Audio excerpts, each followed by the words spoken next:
Hello, my name's Adette Lessert. I'm with 9 3/4 Coaching, and this is Wisdom Wednesday. And I come to you every Wednesday morning with some tips and tricks to help you make it through the rest of the week. We are going through the Harry Potter series chapter by chapter. I'm pulling out coachable moments and discussing them here with you each week. We are into the second book, The Chamber of Secrets, chapter 7. Mudbloods and Murmurs.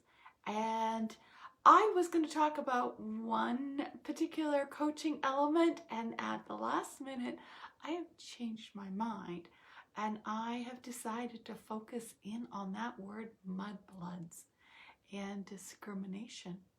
So mudbloods is a term that was used by Malfoy when he was trying to insult Hermione. He was trying to bring her down. And mudbloods is a term, it's a nasty term, it's a mean term for somebody who is not born of magical blood, who has no magical history, neither parents are magical, and there is no magic in their family. Now, this mudblood term could be equated to any one of the derogatory terms that are used for any of the marginalized groups in our society, whether that be somebody who is a person of color, somebody who is suffering from a physical or mental disability or challenge, somebody who is struggling with mental health, somebody who is of the LGBTQ community, any of those people who might be marginalized. And, you know, to a certain degree, women have been marginalized, and I've experienced some of that in my own life. But where I want to draw your attention to is this term mudblood. And I want you to focus in on where in your life are you using this sort of terminology with another group, and where are you using your experiences to justify it? Where are you looking for examples to prove that you are right? And my challenge to you is I want you to look for examples of where you are wrong, where this is not true. If you are using always, never, them, those sorts of terminologies, I want you to look at what it is you are applying that to, and look for the places where it is not true. So this is very clear in this chapter.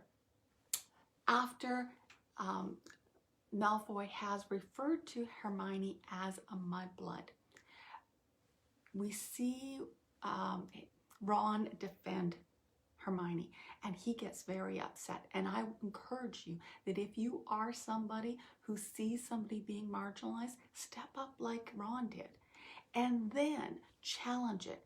When Ron, Hermione, and Harry go to Hagrid's, there's a discussion that occurs there, and the discussion is in around Neville Longbottom, who is what they is referred to as a pureblood, somebody who has magical background on both sides of his family.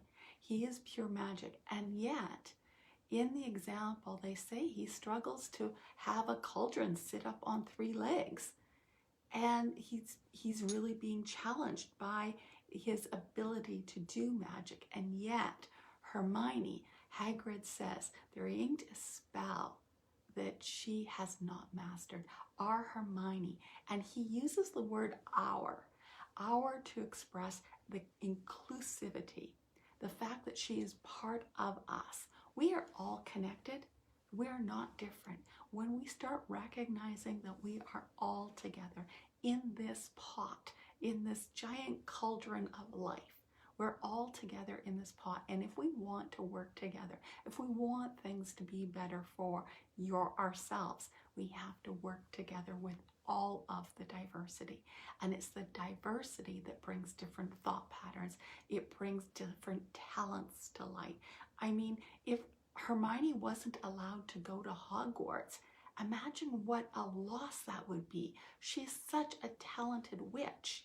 And at the same time, if we didn't allow Neville to come to Hogwarts, we wouldn't have seen him shine as well and find his strength. We need to bring everybody together and work together. So I want you to look at what are the terms and language that you're using. How can you challenge yourself to look for examples of where that thing that you are believing in, that never always them sorts of languages, those things that you believe in, where is it not true? Look for examples of where that is not true and challenge yourself. Look at the person instead of the group that they belong to. Look at the characteristics that they have. Hogwarts houses are divided not by purebloods, muggles, and half-bloods, or any sorts of those sort of categories. They're divided by characteristics that we hold internal to ourselves. Things like ambition, bravery, intelligence, creativity. Those are the characteristics the houses are divided by, not by our physical appearance, our outward expressions, our likes or dislikes. It has nothing to do with that. I challenge you to look at the language you're using and try and prove yourself wrong. I know this is a difficult one for some people, but this is also an important one. And I challenge you to look for how you can be more inclusive and stand up for others in your community that might be marginalized. What small thing can you do to challenge somebody who is being marginalized by another person? How can you stand up, step in, and make a difference? We each and every one of us have an opportunity each and every day to do that.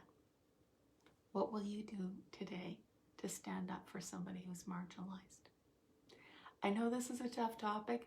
I encourage you to send me your comments, your thoughts, what you have done to maybe change your perspective or stand up for somebody else who's marginalized. And I look forward to those comments. I wish you all the best this week, and we will see you back here same time next week. Take care. Have a great week. Bye now.